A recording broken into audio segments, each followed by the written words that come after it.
Бір рет қан тапсырсаңыз, 3 адамның өмірін аман алып қалуыңыз мүмкін.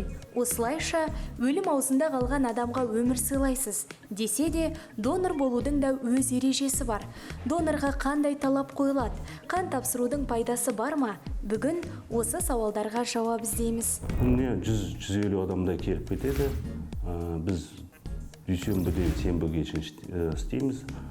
Тағы да біз өзіміз мекемелерге барып қан аламыз. Мысалы, мекемелер өздері ұсыныс жасайды. Бізге келіп қан алып кетіңізші.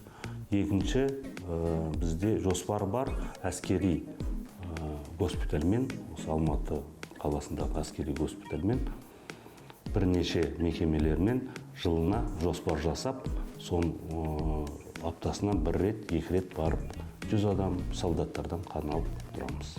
Қан тапсыру үшін Алматы қалалық қан орталығына келдім. Мамандар күліп қарсы алды да толтыруға міндетті сауалнаманы ұсынды. Сауалнамада 20 сұрақ бар. Әр сауалға дұрыс әрі нақты жауап беру керек. Рахмет.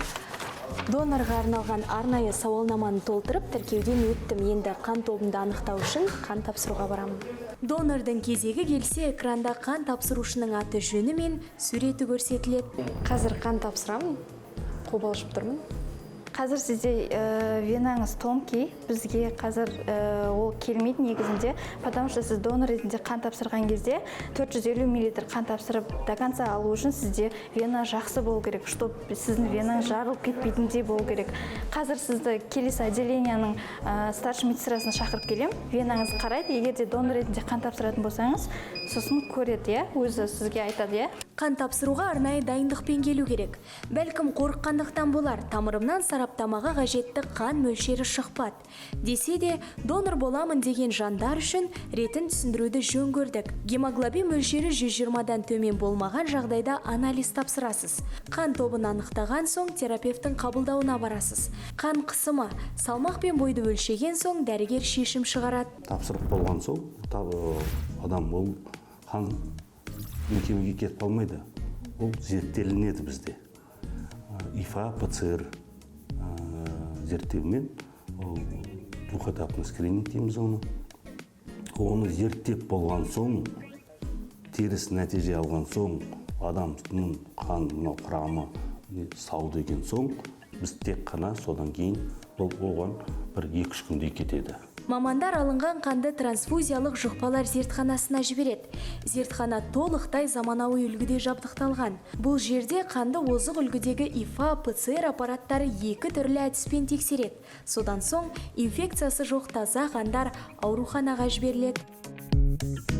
2005 жылы Дүниежүзілік денсаулық сақтау ұйымы 14 маусымда донор күні деп жариялады. Содан бері жыл сайын осы күні қан донорларына алғыс айтылады. Жыл сайын өзіміздің көп келіп тапсырған донорларымыз бар.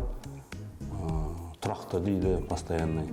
Соларға біз өзіміз кішігірім марапат жасап, 14 күні шақырып, марапаттап, алғысымызды айтып, жыл сайын айтамыз.